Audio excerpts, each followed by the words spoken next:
really know what's going on over there other than everybody's dumb. The instant you step out of line, you say something that they don't like and they don't like you personally, they're going to use all those pre-existing laws and they're going to use it on you. Woman exposed her male genitalia to women and underage girls. That's what happened. It's pure propaganda and it's super cringe, by the way. It's super cringe.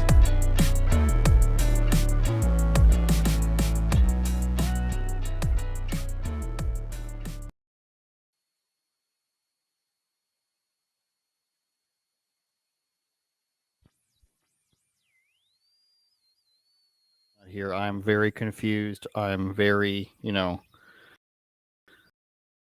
discombobulated. I was at my sister's, and now I hustled back because I didn't want to upset poor young Eric.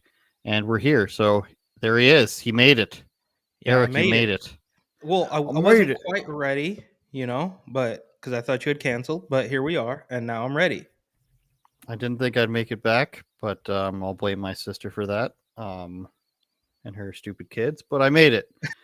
We're here. We're queer. Get used to it. Uncle Andrew. I have like 11, 12 nieces and nephews. My brother's got 9 kids, so I think it's up to like 13 between him and my sister. Wow. Yeah. How are you, young man? Oh, living the dream. It feels like forever. Did we missed 1 week, and then is that all that happened? Feels like a long time, because it's a long time. Daylight so savings, many which stories. You don't have. Oh yeah, which we don't have. No. Freezing out. Is it my internet? Okay, it's fine. Yeah, you guys don't have daylight savings. Well, we're always on daylight savings, so we don't have standard.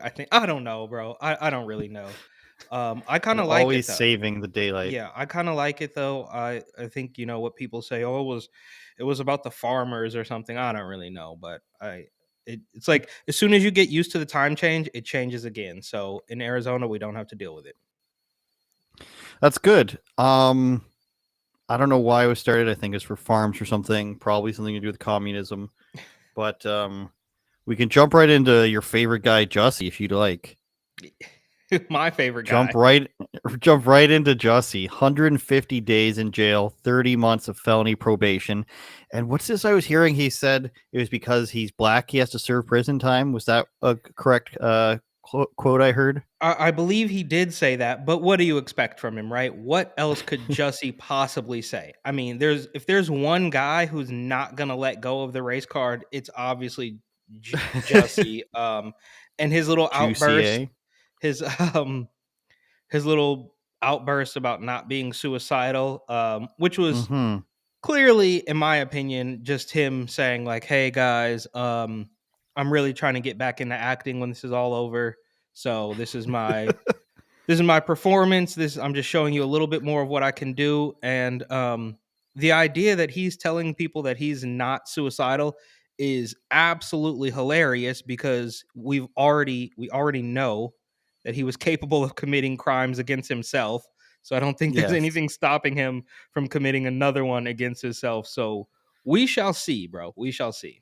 Well, we've got a video of him I can play. I think it's 2 minutes long or something. I was trying to figure out if he said the stuff about it being racist in the courtroom or if he said it after. But I think this will include the part where he says, I'm not suicidal. Did you see what some of his family members had to say as well? Is absolutely hilarious. I did not. Dude, it's hilarious. I'm gonna send it to you. Maybe you can get it up after this clip. I mean, it's absolutely hilarious, bro. It's mind-boggling. I'm fashioning the following sentence, and here's your sentence. I'm sentencing you to 30 months felony probation, and the probation is going to be to this court. You're going to be allowed to travel wherever you want. You do not have to live in the state of Illinois. You can report by phone. I know that if you're going to try to make a living and do some of the things you do, you may have to go to other places in New York and Los Angeles. You can do those things. You will pay restitution to the city of Chicago in the amount of $120,106. You are fined $25,000, which is the maximum fine, and you will spend the first 150 days of your sentence in the Cook County Jail, and that will start today, right here, right now. Mr. Smollett, though the jury found you guilty and I've sentenced you as I have, you have the right to appeal the findings and rulings of the court or ask your sentence be modified. To do those things, you need to file a notice of appeal in writing within 30 days. You may also file a motion to modify your sentence, which would have to be filed in writing within 30 days. Anything not stated in those filings are waived for purposes of appeal. You cannot afford lawyers or transcripts. They would be provided free of charge. Do you have any questions? No, I would just like to say to Your Honor that I am not suicidal. Okay. Okay. I am not suicidal. That's what he said too. Suicidal. I am innocent, and I am not suicidal. He's If innocent. I did this, then it means that I stuck my fist in the fears of Black Americans in this country for over 400 years, and the fears Oh my of the God. LGBT community. Your Honor, I respect you, and I respect the jury, but I did not do this, and I am not suicidal. And if anything happens to me when I go in there, I did not do it to myself, and you must all know that. I respect you, Your Honor. I respect your decision. Jail time. I am not suicidal. Okay. Eric, I don't understand. What didn't he do? Like, how could he say I'm innocent? I didn't do this. Well, dude, this is absolute insanity. Jussie is clearly, like I said, he's just doing his little acting thing. But bro, we all can see that you did this. It just doesn't add up, bro. It didn't add up from the very first day, right? You became the butt of jokes right after this whole thing happened. And I guess what he's going for is just the sort of like the time heals all wound things. I mean, this happened all the way back in 2019. So he's kind of just playing on the fact that maybe the media is still working in his favor and that we don't remember what actually happened. Bro, it didn't add up. Remember, what was it, a couple months ago when we replayed the clip of the like little the comedic The sketch? reenactment? Yeah. The sketch. It's hilarious, bro, because and I think one thing that a lot of people sort of really forget, and I'm not a scientist, I think we all know that, but I'm under the impression that bleach, and I think we had this convo before, that bleach will freeze at a certain low temperature. So in a polar vortex in Chicago, the bleach should have been frozen, which is very strange, and he just thinks that we're all going to forget.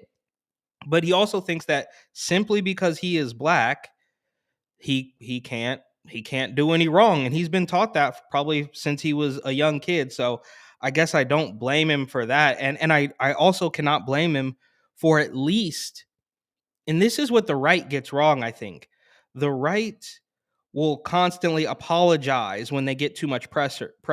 Jussie and the left, they will not apologize, bro. They can literally tell you like, oh well, the sky is actually green, grass is orange, and they will roll with that. They do not budge. So kudos to them for that. And this is absolutely hilarious. It's, I guess they're maybe about 40 seconds each, but this also shows that his family members, even the Is that grandma, his brother? that's his brother, but the Looks a lot grandma like him. who is actually white, I believe, she somehow invokes Putin. I mean, think about that. She invokes Putin in her little speech about why Jussie shouldn't be going to jail. It's absolutely insane. And This I mean, woman? if you, yes, is that a white woman? I would say so. And she's still doing the mask theater. But I don't understand how these people have created it's all wrapped up into one, right? The COVID fairy tales, the transgender manipulation of reality, and now this, it's all in their little basket, their little bucket of this completely false reality that they've created, and they are forcing us to live with it. Now, kudos to the judge as well. If you saw some of that footage, that's a little bit harder to find, but he actually rakes Jussie over the coals, which is good to see, especially considering it's in Chicago, where Kim Fox and all of these corrupt individuals, hang their hats. So it's absolutely disgusting. They think that we're stupid. They think that we forgot everything that happened. Because last thing I'll say about this, the Rona, people talk about the Great Reset and are we in it? Is it real? Is it a conspiracy theory? I would almost argue that we've already done the Great Reset. I mean, name 3 things that happened before 2020. Rona has basically wiped everybody's memory completely clear, so they don't even remember what happened in January of 2020. So I think he's betting on that too. He's like, they don't remember. All we can talk about is Rona and vaccines and mandates, and they don't even remember how absurd the story was that somebody poured bleach and put a noose around his neck, and it was all insane, bro. And the family is playing into this 100% as well. It's creepy. Well, I think what is going on here, when you immediately start a free Jussie campaign, like, he's not going to do probably his entire 150 days. It'll be in a nice facility, and he's got probation and $120,000 fine. To say that I'm innocent, he doesn't say I didn't do this. What didn't you do? Like, you're on videotape doing everything. Like, everything is on tape, from your interaction with the cops, from the security camera in the alleyway, the rehearsals on videotape, the guys buying everything is on videotape. So I don't know what he's saying. And then he invokes like 400 years of slavery in the LGBTQ community. Like, he's really just acting to the end. And I think with all this, with this statement of I'm not suicidal, I'm thinking that's just a way to keep his name in the news. 150 days is what? 5 months? Yeah, give or 30, take. 60, 90, 120. Yeah, 5 months. This will keep him in the news for a couple weeks. Then his free Jussie plan is supposed to collect money and keep him in the news for longer. And the judge is like, you can go wherever you want if you need to work, but you have to do all this. And you're on federal probation, which means I think you'll get a felony if you break it. And I think he's just trying to keep the act going. Now, there's another video. I'm not sure it's going to be crossover with the same one, but we'll watch that and then we'll listen to what the grandmother had to say. Your very name has become an adverb for lying. And I cannot imagine what could be worse than that. People talk about situations where somebody's lying and trying to manipulate and maneuver a story, and your name comes up. And it's, oh, pulling a Jussie, something like that. That's awful. You're the butt of jokes. Comedians, mainstream talk show hosts, they make jokes about you.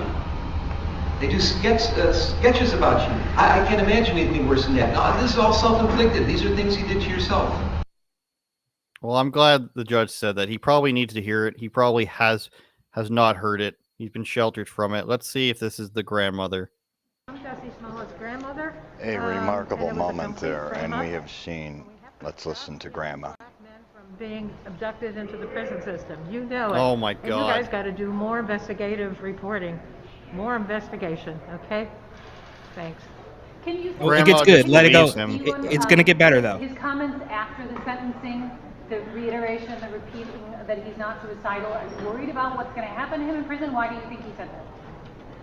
He just wanted to reassure us. He wanted to reassure us. So that was for you. He's innocent, okay? Like so many in prison that shouldn't be there. Would you like to Get the white collar guys, okay, who are really making money, who are really corrupt. We've got to do something about saving our democracy here so that we don't get another Putin. Okay, I love you guys, okay? So that we don't get another Putin, Eric. It doesn't make sense. Sure, put the white collar guys in prison if they've done something wrong, but this has nothing to do with you. And they're still pretending like he didn't do anything wrong. Like, I get that he's your grandson, but he did something wrong. My mother used to say, if I kill somebody, she's turning me in. So, Well, also though, it's funny to me how her and Jussie, it's like they also think the mask, wearing them, like continuing on with the mask theater, is gonna like score them some points. So like, look, guys, we're still on your team. We still are doing this crazy, playing these weird mask theater games. Like we're towing the line. We're all like we're all in for you. Meanwhile, they're just lying and manipulating people, and it's just sad, bro. Like, you had your, like he said, well, I could have said I was guilty a long time ago. Yeah, bro, you probably when when you told the cop to turn off his body cam after you had put this little string around your neck, that probably would have been the time for you to say, you know what? All right, you got me. I was I made a bad mistake. I was trying to, get some fame, and I apologize. That's probably what should have happened. But now he's in too deep. He's learned from the establishment left, like his, auntie or whatever, aunt, I don't know, Kamala Harris, who was drafting up that anti-lynching bill, right? He has learned that, like I said, to their credit, they will never admit any wrongdoing. They won't back up even one tiny little step. Even when, like, what's happening in New York right now, like, they've reversed the mandate, so now people can go to Applebee's, but the private sector mandate is still in force. So they just won't. They will never let it go, and they are tag teaming this by putting on the mask and saying, we're obeying you. We still think Rona is very deadly, but we're also, I mean, they're literally living a lie. So on one hand, they're saying Rona is still going to kill you. That's why we're wearing these cloth masks. And on the other hand, they're saying, oh yeah, everything Jussie did was real. He's innocent. I mean, who attacked you then, bro? It was the Nigerian twins, but they did it on their own, even though you said that they were white. I mean, none of it adds up. And I just don't see. I hope that Jussie doesn't come out of his little 5-month sentence and automatically get back on TV, but it feels like he will. It feels like he'll have some weirdo Lifetime documentary or he might be a CNN contributor for all we know. Who knows what's going to happen with this guy? I'm thinking reality show, but yeah, to claim that you're innocent, I don't know what he could be talking to, what he could be referring to. And it's good, I think, that the judge handed that to him a little bit, because this is a guy who nobody's ever going to say to him, what are you talking about? What could you possibly have done wrong? It's, oh yes, you're such a victim. Even the people that know he's done something wrong will just be, and know the story. They'll just either laugh and walk away. Or they'll just be like, no, you're right. White supremacy drove you to do this. Your white grandmother drove you into this. It's, it's really stupid is what it is, but I'm glad he was punished for it. Maybe this will actually stop people from doing these things. What's the race car driver's name? Bubba. Yeah, except he didn't actually do anything. He just made a ridiculous claim. And there's more important things to talk about, but I think it's good that he was actually given a shakedown like this. Having said that, though, barely any coverage of this if you compare it to Rittenhouse or George Floyd. Yes, I get people died, but this is a person blatantly lying versus the media lying about other people or other situations, which is always what happens with everything else. It's gotten to this point, Eric, and we can transition to Ukraine on this fact, that it seems to me that at least 95%, if not 100, of news stories that are pushed are the truth it turns out to be the inverted. It's like they want to, as a point, make you believe things that are lies so that they can lie about anything they want. Yes. And you could go with Jussie Smollett, where they tried to lie through their teeth for the first week, or you can go with George Floyd, where they pretend that like there wasn't an autopsy. You can go with the guy who came to kidnap his son and tried to stab his girlfriend and got shot in the back by police. You can go with Kyle Rittenhouse, who they said shot black people and was chasing people down. It could be anything, but it's almost he crossed state always lines. That was the cross state lines was like the whole thing. I saw a good meme of borders that progressives care about, and it's like the Kenosha County border and the Ukrainian border and maybe something else, but it was pretty funny. But pretty much everything the mainstream media does lock and step, it turned out to be a lie. And this is why I'm claiming I was the first person in Canada. I'm pretty confident that I was the first person in Canada, the first person commentating on things to say that the whole Ukrainian narrative is not what it seems to be. As soon as everybody starts changing, mainstream conservatives, Democrats, Republicans, and liberals all start changing their profiles to a flag. As soon as all the corporate media starts supporting something and saying this is the greatest thing, that's how you know right away that something is about to drop and it's going to be majority a lie to benefit the progressive or Democrat cabal movement. So I was saying from the beginning, because, history exists. Last year, Ukraine was the place where the Bidens are funneling money through, and they fired this guy, and Hunter Biden's getting paid by Burisma, and he's not qualified. This year, Ukraine's the best place ever. Their president's a badass. They've never done anything wrong. They're not crooked at all. So all you have to do is remember. And to your credit, when you're saying they just hope that you forget everything in the last 2 years, that's exactly what they did with this. Forget about all the stuff with the Bidens in Ukraine. Forget about Burisma. Forget about their bombing of this area and their conflict with Russia that goes back like 1,000 years, whether they're under a different name or not. I smelt this right away. I said there's no need to come out for either side because Russia's obviously always going to be Russia. They're always going to want to invade places. They're always going to want their territories back. They're always going to try to expand and do these slimy little things. If you look into Russia, not good, right? Look into Ukraine, it's not good either. They've been bombing people for 8 years because they're Russian supporters or they speak Russian, and because, it's the way for the U.S. to fight a proxy war. If you look back at this old video of Lindsey Graham and who's the guy who's dead? Not John Kerry. John Lewis? No, the like voting rights act. Who are you talking about? His daughter was on The View. Oh, McCain.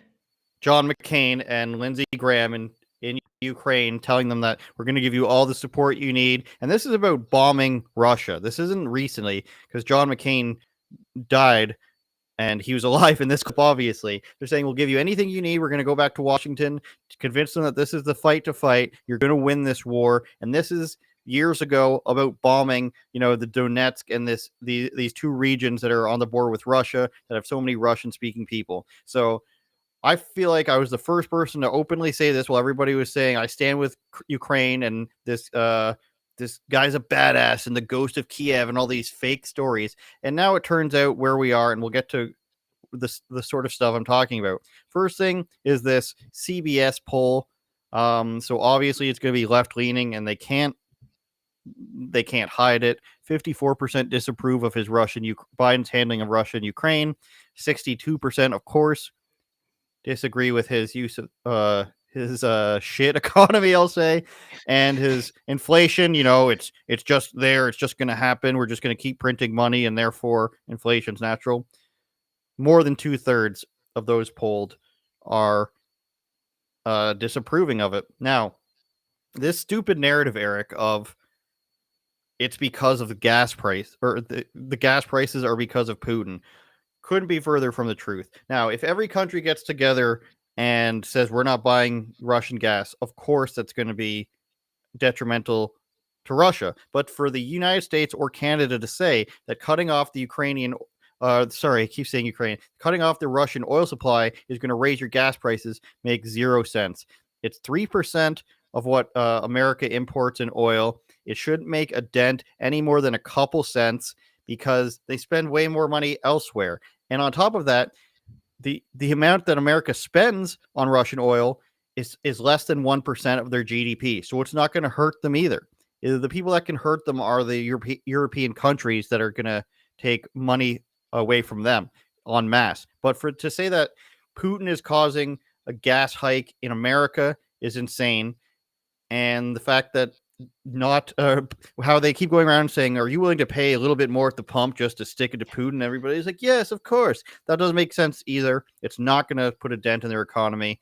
And then Canada comes out and says, oh, we're going to ban all oil and petroleum imports from Russia as well. Oh, it turns out we haven't bought any from them since 2019. And in 2019, it was only $500 million, a lot of money to a regular person, but on a government scale, that's nothing. And we buy much, much more, like $4 billion from Saudi Arabia. So now we got to start tossing around this, this political litmus test of which countries are okay to buy from. Okay, you don't want to buy from Russia because you don't like how they, invade Georgia or they invade Ukraine. That's fine. But Saudi Arabia, you let me know their human rights record. You let me know how their bombing in Yemen is going and their spreading of a political violent Islam is going. So we're all supposed to say ban Russia from everything. They can't watch Netflix. They can't eat McDonald's, all this and that. But Saudi Arabia is fine. China's definitely fine.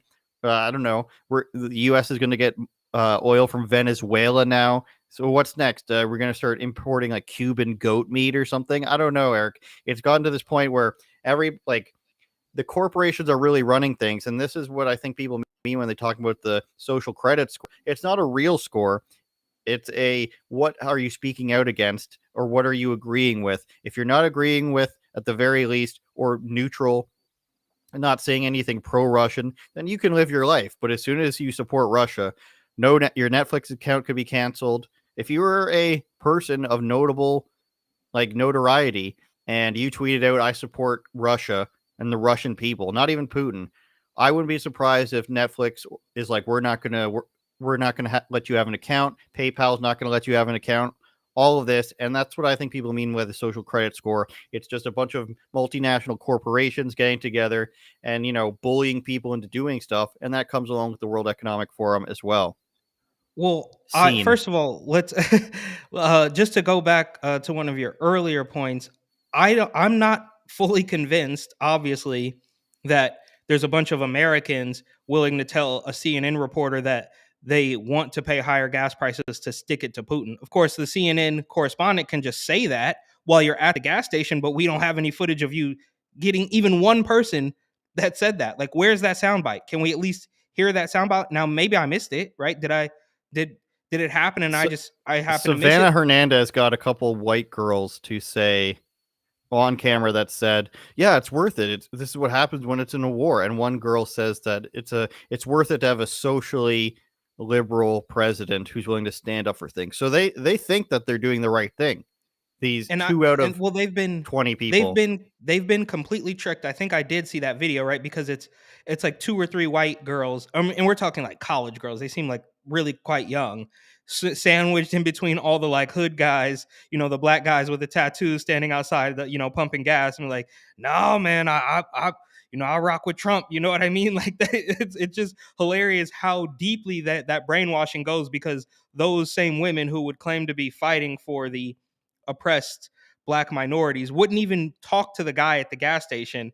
And if what would that same white girl do who told Sav, "Oh yeah, it's worth it to pay more because Colbert says I need to have a clean conscience," or the Democrats on TV say, what would that white girl say to the guy putting $5 a gallon gas into his car? What would, if that guy turned around and said, "You know what, I'm voting for Trump 2024, what would that little white girl's head do?" And secondly, to another one of your points, it's clear that the corporations run everything, right? I mean, we're at the point where, for better or for worse, actually for much worse, this is an awful thing, we are governed by, for all intents and purposes, the pharmaceutical industry. And it's been like that for far longer than I'd probably like to admit. But I didn't understand it. I didn't realize it until, a year or so ago, where everything has to go through these corporations, right? So right now we just happen to be dealing with the Pfizer stuff and that. But before, I mean, Disney, right? Disney they own ESPN, and they're going to kick off a correspondent who doesn't agree with their weirdo leftist thing. And now Disney hates or Disney didn't come out. They didn't jump out the window and immediately come after Ron DeSantis because of this anti-grooming bill. So the corporations, most notably the farm mafia, as I like to call them, have clearly been in control for far too long.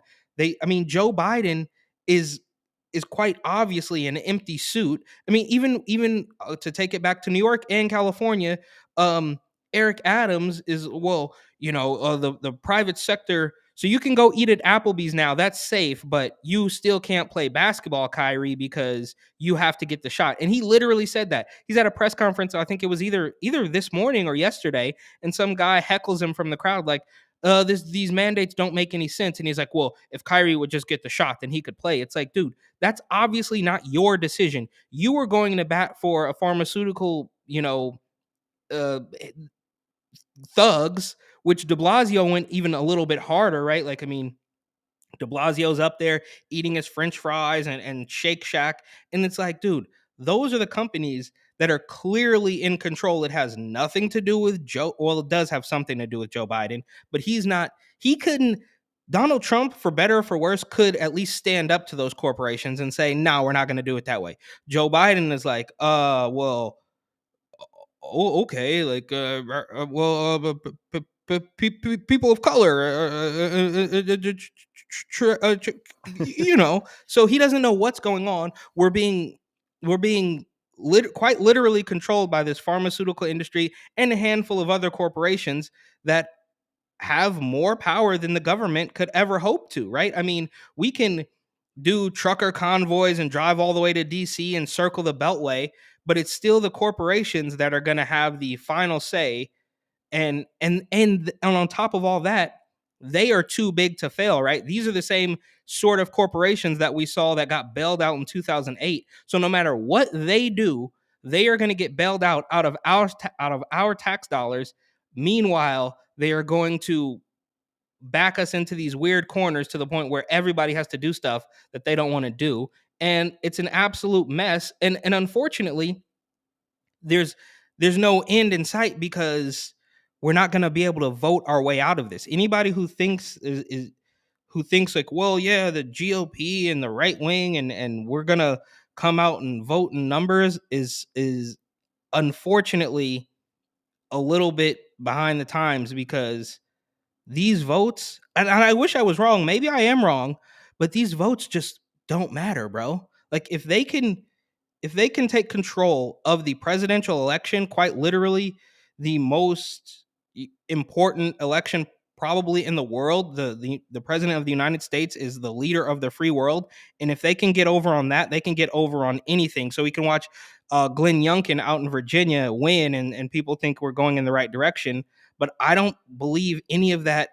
I think I just swallowed the huge black pill. I don't know if the black pill comes before or after the clown pill, but I haven't been convinced at this point that any of that stuff is real and that we're going to be able to change by simply voting. I think something a little bit more drastic is going to have to happen, unfortunately. And if I mentioned what might have to happen, we would certainly be taken off of this stream. Well, who knows what the rules are on YouTube regarding Ukraine right now, but it reminds me of how there would just be these blatant lies against Trump, and even people who weren't for Trump would have to be like, listen, this isn't exactly true. Even though I don't like Trump, you can't just go out and say anything. So even for most people who don't care about Russia, like myself, I'm not going to bat for Putin ever, except for when he's shirtless in the wild, I guess. But it gets to a stupid point where it's just like, I feel like I'm being forced to choose between Iran and Iraq, you know what I mean? Or something to that regard, where it's two countries that are corrupt on the other side of the planet that have nothing to do with my day-to-day life. Their militaries aren't a threat to us, anything like that. And then you put up this actor in Zelensky, the president of the Ukraine, and all of a sudden we're supposed to praise him, these fake quotes, and he's dancing topless and stuff like that on a comedy show about becoming the president. And then we get to this other thing where Facebook's allowing praise of neo-Nazi Ukrainian battalions if it fights Russian invasion. So there's groups in the Ukraine that go back to World War II, actual Nazis, and hopefully this doesn't get us banned. I don't know if they've come up with rules yet. The Azov battalion, swastikas, that sun logo that they have, that the UN or the NATO accidentally tweeted out. One of our politicians actually tweeted out some of their propaganda, which was just a picture of a bunch of women, and they had the logo on their uniforms. So they have actual white supremacist groups, and you can see neo-Nazi sympathies in this Intercept article, so it's fairly legitimate. I went searching through a bunch. Began as a volunteer anti-Russia militia before formally joining the Ukrainian National Guard in 2014. So what happened when they started bombing these Russian-speaking territories is they decided whether or not they wanted to include these really fringe, like, we're not just talking about like how when people say things in North America are white supremacists, actual white supremacists who date back, decades. And that's an issue too, though, right? That's an issue too, is because they've watered down these terms to where nobody can believe what they're saying anymore. Like me or you could have, 6 weeks ago would have been considered white supremacist. You know what I mean? But now when you actually are confronted with a real one, it's a classic case of the boy who cried wolf. You can't trust any of it. Exactly. And these were trained by Western forces. And it says, though in recent years it has downplayed neo-Nazi sympathies, the group's affinities are not subtle. Azov soldiers march and train wearing uniform boots, bearing icons of the Third Reich. Its leadership is reportedly courted American alt-right and neo-Nazi elements. And in 2010, battalion's first commander and former Ukrainian parliamentarian Andrei Boletsky, stated Ukraine's national purpose was to lead the white races world in the final crusade. I'll partition here so people can't clip this and say that I'm saying this myself. They are saying it is against Semite Lev Untermenschen subhumans. So some really vile stuff. And Ezra Levant was even talking last week about how he's never met a white supremacist in Canada. In all his time and all his travel in the United States, he's never actually met one. He has relatives that are from Ukraine. So he's not just like spouting propaganda. Like he has some sympathy towards the Ukrainian people. And he came out on his show and said these are actual white supremacists. And of course they are. There's lots of history here. And that's why I was saying Lindsey Graham and what's his face again? I forget his name. John McCain go over there and say we're going to do anything. And that's the same year, I believe they said 2014 there it is. That's when they started bombing this region. And then they decide to bring in anybody they can, including neo-Nazi groups. They're saying everybody can come in and I don't know if it's everybody, but they're saying all these groups can come in and we'll allow you to keep your militia, which is a neo-Nazi militia. We'll allow you to do this. And you can fight with us as long as it's against Russia. So now Facebook is taking this stance where you're allowed to praise them. It's temporarily allowing billions of users to praise the Azov Battalion, a neo-Nazi group previously banned from being freely discussed under the company's dangerous individuals and organizations policy. So all of a sudden, because they're fighting Russia, this neo-Nazi group is not a problem for Facebook. And I've also been hearing things, Eric, I don't know if you have, that Al-Qaeda has come to Ukraine to help fight. Now, this story is much less credible. No, I have not heard that. That's news. That's news to me. So everybody knows about this Azov Battalion, and they have a long history.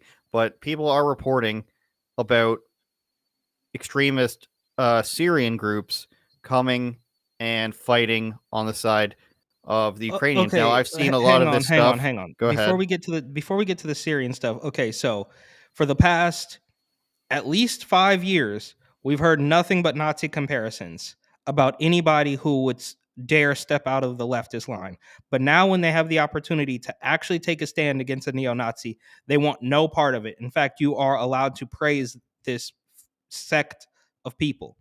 And as Facebook is allowing you to partner up with neo-Nazis, as Facebook is allowing you to incite violence towards a certain group of people, Facebook has also come out with a new feature that will remove, quote, misinformation before it even gets posted.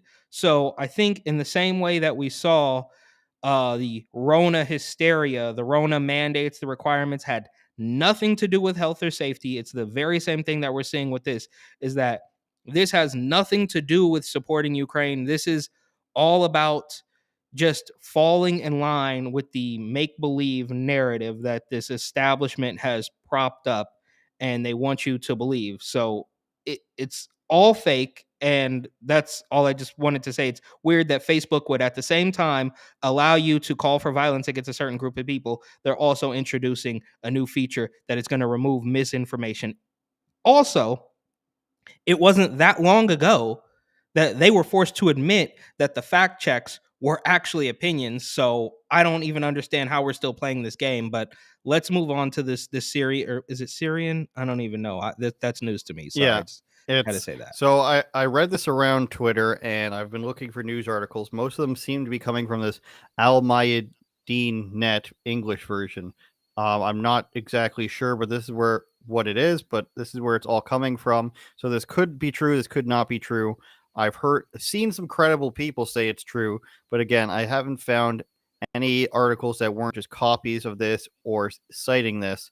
But basically, it's saying that 450 Arab and foreign nationals have arrived in Ukraine to fight Russian forces, and they come from the rebranded version of al-Nusra, which is Al-Qaeda, and they're coming across to fight against Russia. And this says relatives of extremists that have arrived in Ukraine told Sputnik that senior fighters have arrived.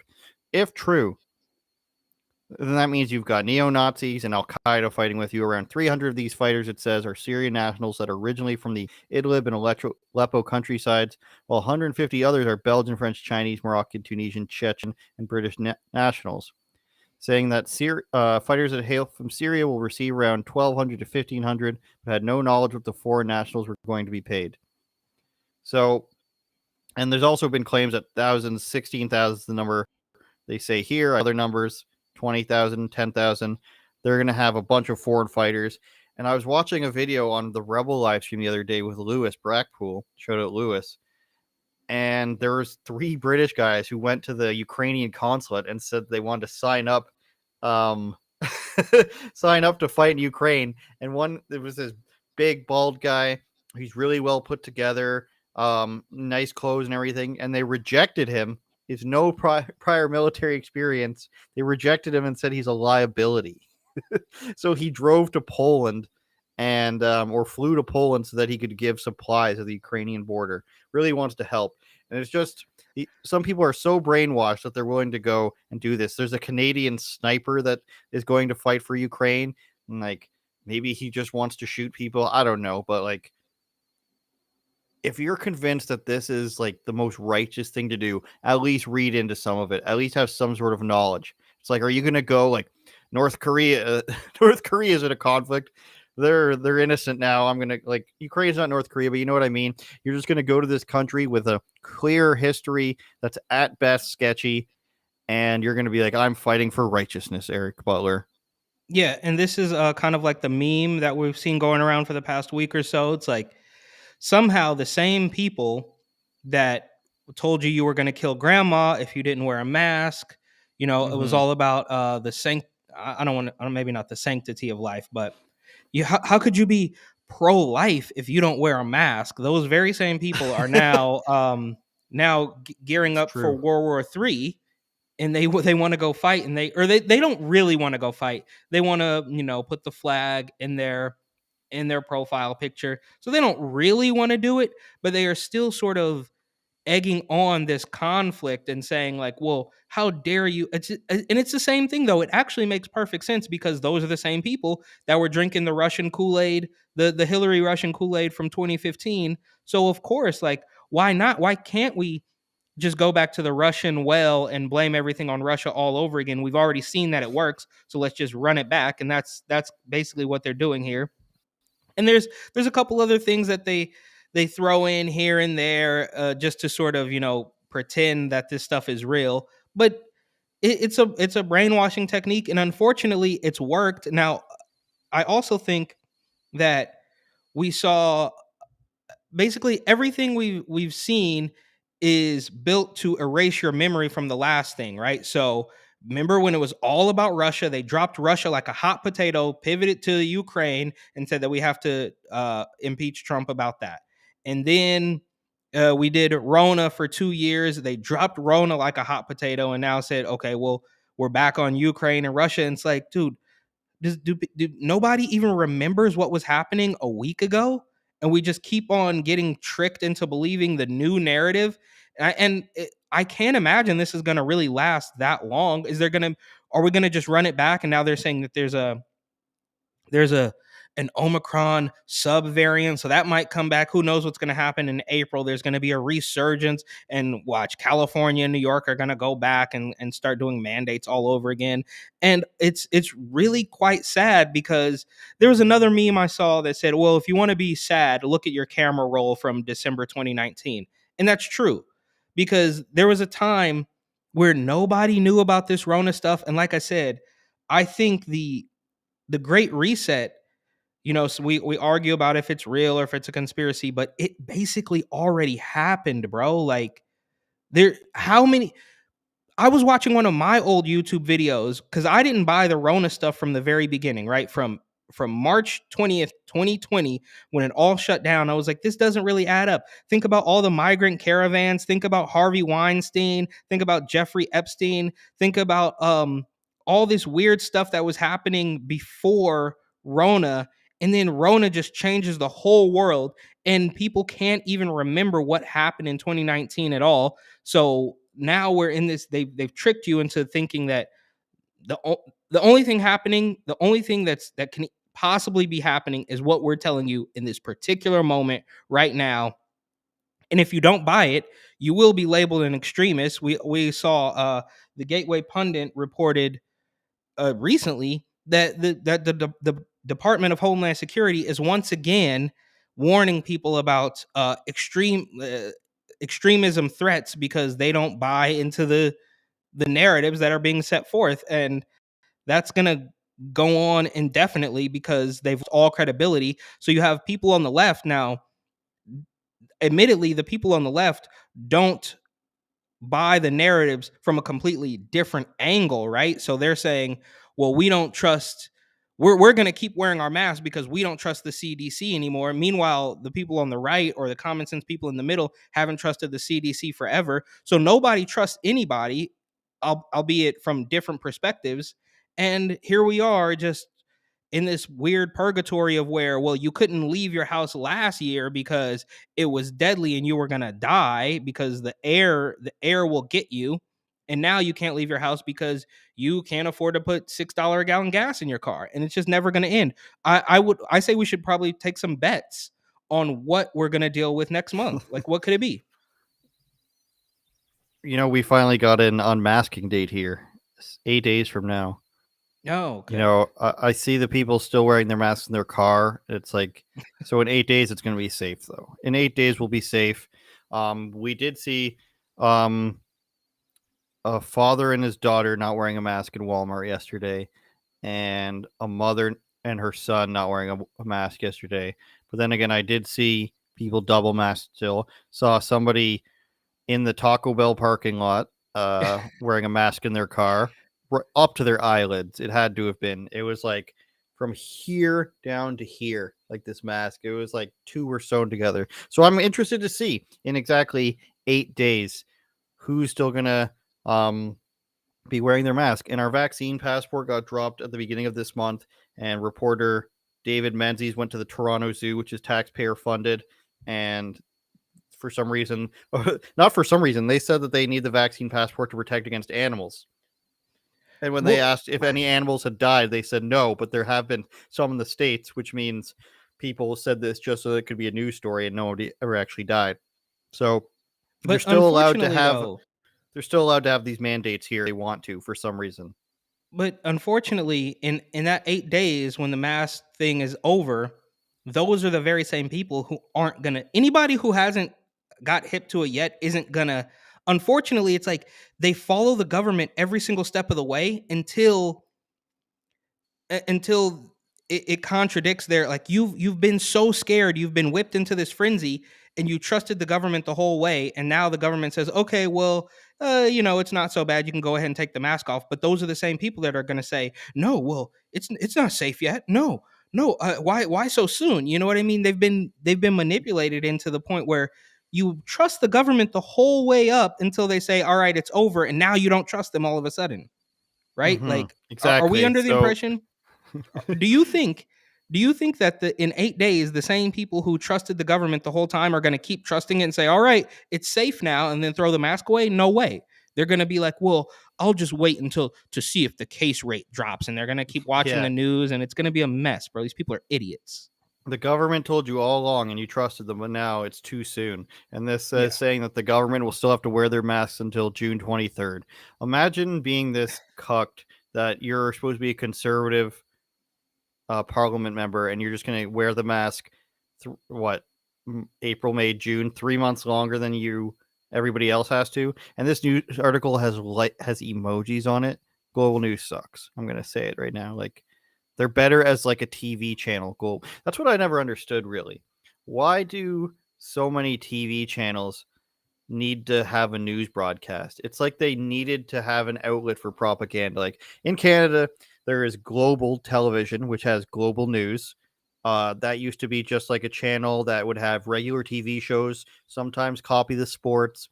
Then we have CTV, which is like steals a lot of CBS shows. And they have CTV News. It's just like why does CBS need news? Why does NBC need news? Because they found something that gets ratings. And it's a way to put across what they want to put across. It's kind of weird. Like, imagine if like Nickelodeon just came in with a news broadcast or something, or like Fox the same way. Imagine if, like, what other channels? History Channel, just like history news at 9. and we just have a flagship, like we're a television station, but now we just have news. Like that's how I kind of see it. But What it was that actually worked in reverse, publication? I think. What was that publication? The guy, the Canadian newspaper, and he went down to Florida and he was all scared about the people who don't wear masks. What was that? Do you remember the name of that publication? Remember that story from a couple weeks ago? I do remember that, but I don't remember. It might have been CTV. I'm not sure. But so that's the type of guy, right? Who's not gonna. He trusted the government the whole time, but now when they say, "All right, it's over," that is the exact person who's gonna say, "No, well, I'm not doing it yet," even though they will scream at me for saying, "Oh, how dare you take the mask off? How come you never wore the mask? You're not a doctor." But now that the turns have tabled or whatever, he Turns doesn't. have tabled. What? Yeah, yeah. You know, there's that old office Did you? meme where he's Is that like, well, he says now how the Okay. turntables or whatever, but that's the guy I who's don't not get the gonna. reference. I'm sorry, okay, I may have butchered the joke, but the point is That's fine. the As long as same you didn't guy- think that's what it actually was, then I'm fine. with it. No, well, it's a deep cut office reference, but anyways, Okay. that is the guy who would scream at us and say, "You're not a doctor." That is the guy from the Dana White clip who screams and says, "Are you a doctor?" Mhm. But now they are somehow overriding the quote unquote experts and saying, "Well, I'm going to keep it on." And mostly because even though it was never supposed to be political, they will now tell you, "I'm going to keep it on because I don't want people to think I'm a Republican." Like that's happening out there. Oh man. I found some random story looking before on my phone that I wanted to show just because it came up and it seemed ridiculous. Woman 21 lured Las Vegas man to motel, blindfolded him, stabbed him in the neck as revenge against a U.S. drone strike that killed the Iranian leader. So when Trump was in power and they drone striked the Iranian military guy in 2020, this girl has waited 2 years to lure somebody through, what was the website? Plenty of Fish, I believe. Yeah, there it is. And then lured him to the Sunset Station Hotel in Henderson, Nevada. We're going to have to look up population of Henderson, Nevada. Can't be that big. I think that's just And right all outside of Las Vegas, I think, right? Like, Oh, okay. I don't know. So she blindfolded him, turned the lights off, then stabbed him in the side of the neck. Felt a pain in the side of his neck, he said. The man pushed her off of him and then ran out the 14th floor hotel room to call the police around 10:30 that night. She also ran out of the room and told a hotel employee that she just stabbed a man, which is an interesting immediate confession. She stabbed the man as revenge for the death of Qasem Soleimani, who was killed during a drone strike January 3rd, 2020. She advised that there are just injustices, in particular the killing of Qasem Soleimani in Iran. She stated she wanted revenge. That is wild. yeah, that I'm 2 years later, Eric. But what does she know about this man? Was he just a random guy? I mean, what did he have to do with anything? It didn't. Maybe she found a guy that was like pro-Trump or something. She was a third-year student, a junior varsity coach she was on the debate team. She's scheduled to report preliminary hearing in March, but no, I'm guessing she must have found like some pro-Trump guy or something like that. Somebody she thought was a redneck, and she's 21 and she's stabbing dudes in the neck, Eric. Dude, what were you this doing is- at 21? How many people did you stab in 2008? Absolutely nobody, bro. Absolutely nobody. Wow. I was You're not trying then. I was probably at 21 I was in San Francisco probably smoking a joint somewhere, like Wow. doing college things, like smoking a joint The in the homeless park guy. or drinking I don't even know what we used to do Drinking in something college, out bro. of a paper bag. Yeah, in the black park. guys do. No, I mean, like that What's reminds with me of that? when Is that when to just conceal it? well, it's the stupidest thing. I think it's meant to, like, because you can't have an open container. But do you remember when Pete Buttigieg went to the Bronx to talk to those two comedians, and they drank booze out of a brown paper bag because he was really trying to get hip with the black folks back when Pete was campaigning. But yeah, I don't know. This is that's the first I'm hearing of this story, and I don't know if is that TDS or is that just a regular mental illness. Who knows, bro? Like that lady, I feel sorry for the guy too. He's like probably desperate. He's on these weird dating apps. Plenty of fish too. Yeah, there it is. Classic. Oh my god, dude. Yeah, yeah. And those two guys, for the record, they used to be funny. Those two comedians are like a classic case of when they were independent, just doing their own thing on Twitter and YouTube. They were actually funny, and they got signed to Showtime, I believe, and just completely dropped off and just took all the bait, took all the talking points, all the left wing you know, things that they had to say to remain in Hollywood, and ditched all their real funny As you stuff. will. So it's really sad. But this also just really quickly reminds me of that old Seinfeld episode when George gets lured into the hotel room off the train. She steals all his clothes. She doesn't stab him, but I think she steals the $8 from his wallet. And that'd be a much darker episode. And takes his clothes. Yeah. George gets stabbed. And this guy, he didn't die though. She didn't kill him, if I understand that correctly. Right? I don't think so. It's a pretty bad stab in the neck if you didn't kill somebody, but who am I? I wanted to talk to you about that show I've been watching about the origins of hip hop. I was telling my girlfriend about it, and it ended up me talking for like an hour. It turns out, Eric, that every city in the South started by just copying one type of music. I watched one about Houston. I watched one about Atlanta, Memphis, and then even got up to Pharrell in Virginia, and New Orleans, of course. And I think the first thing I mentioned to you was like they're interviewing a bunch of cross-dressers right away. So I skipped all of that and went to the Master P and dude, I think I have to rewatch. I think I saw it, but I might it's need like to season rewatch 4 this. It started me on for some reason. But it's so crazy, like the way Lil Jon started everything in his city, and then wait, but what if the cross-dressers Mafia though? What started everything?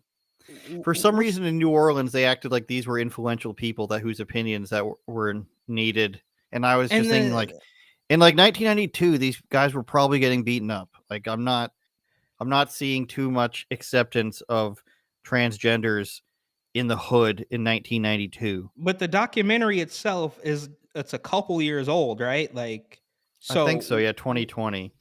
Oh, okay. So it's okay. It's not that old. I was under the impression that the documentary itself would have like sort of predated the heavy transgender push, but perhaps I'm wrong. Not New Orleans. So a bunch of the music that came out in New Orleans actually comes from funerals. So apparently in New Orleans, you have like almost like a parade for a funeral. And the first line, I believe they called it, is like, you know, the family members and everybody who's mourning. And then the second line is people at the back, and they're just marching and celebrating because of their, like, I don't know if it was from voodoo or what it was, or Haitian culture, that they wanted funerals to be more of a celebration. But the back part of the funeral procession, anyone can join, and it's supposed to be a party. And so people are banging drums, they're playing anything, they're getting drunk, and that's where literally where twerking came from. And this guy who does the documentary is interviewing this woman who has to be 70 years old, and she starts twerking. She's like, you do it in the front, and she's toothless. You do it in the front, you do it in the back, you just shake it. And it's like, this is insane how their music, like in this music scene, started in funerals. And is that where the meme comes from? Like where the guys are dancing, carrying the casket? No, that's a different. No, I think that's like Nigeria or something. But it's just crazy. And then Master P took a song, and people just, like, a lot of these places, there's like one song and people just like copy it. Like there was one beat that someone used in one, I think it was in New Orleans. There's one beat that they got from some person, and this song became so popular. And literally every song for like a couple years was just the same beat. And this one guy did like 6 or 8 versions of the same beat, and he would just say a different phrase in a different version. It's really weird. It's really interesting at the same time. And Master P's first song that he came out with was about all the different neighborhoods in New Orleans, and they call them wards for some reason. I'm guessing it's because voting wards. So he's like, I wrote this song about all these different wards and like Ward 2 this and Ward 3 that, and it was supposed to be a song where everybody could get together because they're all hearing what they're hearing the neighborhoods. But apparently, all the song did was make people bust out in gang fights. Every time the song came on, there was giant brawls. So this show is insane. Like in how many do you know how many episodes there are? It's 4 seasons. For some reason it suggested for me to start on the 4th season. So I've been through New Orleans, Houston, which is like Paul Wall and DJ Screw, Virginia, which is Pharrell. Timbaland's from Virginia too. Timbaland and Pharrell grew up together. Oh, I actually did good friends. Really? And then I didn't know that. And Timbaland and Missy Elliott were together from the beginning, which is really weird. But apparently 3 6 Mafia was so popular that and DJ Paul said this was a fact that people wouldn't switch over to CD until they did, because everything on cassette. All these cities have something in common where like it was all about DJs pushing music via like cassette mixtapes. So it's crazy. And then like the 3 6 Mafia scene, they started like the horrorcore genre, and like everybody in the club would like dance around in a circle, which is really weird. Like guys in jerry curls all dancing in a circle. These stories are just wild, man. And it's so similar. Like they didn't care about any other music scenes except for their own. And like, and the last thing I'll say, one of the funniest thing is hearing Lil Jon and the East Side Boys talk about how nobody knew what skeet meant. And I remember this at the time, that it wasn't censored and everybody was saying it, and they show like them performing it at the MTV Awards, and they're just like, no, these white people are saying skeet, skeet, skeet, and they have no idea what it means. And I remember the moment when that started getting censored on the radio, once, like industry started figuring out what that word meant, which figuring we won't say on here. Well, I also remember when people were using the phrase "tig old biddies," and then as a way to avoid the censorship, right? So you couldn't say big old titties, but you could say tig old biddies. But naturally, it took only like 6 weeks for the industry to catch on and say, oh, no, you can't say that either. And then those got censored. I remember, as long as we're talking about censorship, I can remember there was a point, and if I'm remembering this correctly, it was actually a Timbaland song where they censored the word fart. Like he had rhymed something with the word fart, and that didn't come on the air on the radio, which is just hilarious. And to sort of bring it full circle, it is a little bit reminiscent of what we're seeing now, right? I mean, there are things that you can't say online that were fine. I mean, you could have said the words fraud and election in the same sentence in December of 2018. It would have been no problem. But then as time moves along, it takes on a meaning that you're not allowed to think. You're now considered in the, you're wrong. You can't think that would never be possible. So now they censor things that are just regular words. Well, biddy is not even a real word, but I digress. It's just weird to see the evolution of some of the censorship that's gone on. Well, isn't it interesting that if you went on CNN and talked about election fraud, all they would do is, probably cut you off. They wouldn't have you on again. And that would be the worst thing that can happen. That's the worst thing that comes out of that, is them calling you crazy or something. You can say anything you want like that on TV, but if you do it on social media, you'll be banned. Or it's like, it's supposed to be this marketplace for everybody, but you say something that's unapproved and you'll get banned. But you can go and say it on a private network on television that's broadcast to everybody, and nothing bad, your life is not going to be ruined. You'll just, they just won't like you. Whereas you could say Stacey Abrams was robbed. There was fraud in that election, and she should have won. And she's rightfully the governor of Georgia, and that would be fine. But you could not replace the name Stacey Abrams with Donald Trump. You will be banned. Well, yeah, it's the Trump podcast on the Nelk Boys getting banned, and I knew it was going to happen because he's talked about he had a big long thing about fraud on that, and I was like, well, this is getting pulled. Imagine if it was on purpose. 8D chess, 38-2D chess. But okay, just really quick on the Nelk Boys thing. I still haven't watched it. I'm under the assumption it could just be, you could just watch it directly on their website or Vimeo or whatever. Yeah. But wouldn't you think that YouTube would just enjoy the traffic? I mean, 5 million views in less than 24 hours, that sort of traffic they would probably appreciate on almost anything else. Like you could Yeah, but say anything else. you got to think about how small that is in YouTube terms. Like that guy Mr. Beast was on Rogan the other day, and he's got like 6 channels that are pulling in like 1 million views a day. So, and he was just talking about how much he loves YouTube and how it's amazing.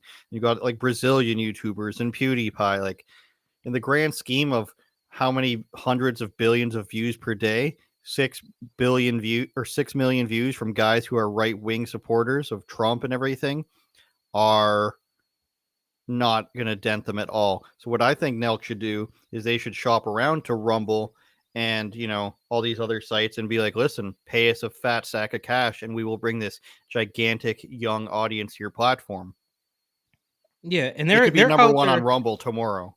Yeah, I mean, and they're out there hanging out with Snoop Dogg. I saw they're doing like, you know, pushing that Happy Dad beer or seltzer, whatever Yeah. they have. And I guess I'm just naive to the fact that you would think, regardless of, I mean, Trump's not president anymore. It doesn't really matter. You would think YouTube would just say, you know what, let's enjoy it. We'll pump out some of these ads. We could put Build Back Better Joe Biden ads in between a Trump interview, and that would be at least get to those 5 million, or I guess 10 million eyes for if everybody has 2 of them. But I guess the point I'm trying to make is they are so loyal to their political overlords that they will, even if the 5 million views in less than a day is a drop in the bucket for them, that adds up, bro. Like you would think they would still want that, and they could, but they are that loyal to the point where it is worth it to lose that revenue, lose those viewers, all the fans. I assume that the Nelk Boys audience, like I've heard of them. I'm not like a big fan. I don't tune into them regularly, but you know, I've seen some of their pranks on YouTube. They're actually hilarious, right? So you would think they would still want that base of people just from a business perspective, but it is more beneficial for them to get rid of those people and appease their political overlords than to have a decent business model. And that's actually the scariest part, is that they don't care about the money. They truly don't, because their weirdo ideology is more important to them. And that's crazy to me, because this is still, last I checked, YouTube was still an American company that still needed to make money, but they are clearly being compensated greater by their political overlords than just continuing to run a business properly. It's insane. Yeah, it all changed when Trump came into office. All of a sudden, the ideology mattered because it was slipping away from them. Thank you for watching our ideology on Unauthorized Opinions, featuring Andrew Butler and Eric Chapados, an amalgamation of us as one being. As you can see, I've got this USA basketball hat from the Dream Team. I watched the documentary. I buy a Michael Jordan Funko Pop. You know what I bought yesterday, Eric? A White Man Can't Jump Woody Harrelson Funko Pop, just because of how hilarious that is. And you know they're coming out with they're rebooting it as well with Jack Harlow. Oh no, please. Yeah. Yep. So who's gonna play it? What if Wesley Snipes still played himself? I don't know who's gonna. It's probably gonna be like. It's a great question. I don't know who's gonna play Jussie Smollett. That would. Well, why then Jack they got Harlow? He's not an actor. He's not a basketball player. I know he thinks he can play basketball. He plays in celebrity games, but he's not one. Well, he's not even an actor. So like, he's the hottest rapper out right now, or he's at least the hottest white rapper out right now, right? Well, when he was in this Lil Nas X music video in like a gay prison, I kind of lost a lot of respect for him. So yeah, that was super what are you cringe. Thinking? Like I'm not saying I'm not saying to dislike gay people. There's no problem with that. But like, where like you want me to be you want to be credible here, and like I don't know. I'll just end up getting myself in trouble here. But, well, he just wanted to. I mean, he's on. Jack Harlow has no stake in standing up for anything. He's the epitome of. I mean, him. Think about it. Him and Lil Nas X. They are the picture of the industry plants, right? They are the flagship of the brainwashing tools that are meant to trick young kids into believing crazy things, like Lil Nas X, Jack Harlow, all those. Like Jack Harlow, I'm sure he would jump at the opportunity to make a TikTok for the White House. And also, just really quick, it's hilarious too now that the White House is briefing TikTokers on the conflict in Ukraine because they don't want them to spew anything that's outside of the approved message. But yeah, it's a mess, bro. We got a mess on our hands, and there's no end in sight. All right, we should be back next week with a special guest, hopefully, and another special announcement, I think, as well. And it's a lot of special things, a lot of special needs. We will see you guys next week. Shout out to the chat. What? Looks like the chat was no. I'm just saying, shout out to the chat. There was like a bunch of people in there. I don't know. I think it was the letter Z. I think it was just one guy on 65 accounts. It's better than that time where a guy was just calling me fat on 65 accounts and trying to get feet pics or whatever. All right, fair enough. We buy all my book want also. My feet pics. Gotta buy my book. Right there. Like my wrist doesn't turn that way. Goodbye, everybody. Goodbye, Dr. Nick. Turn it up, Jordan.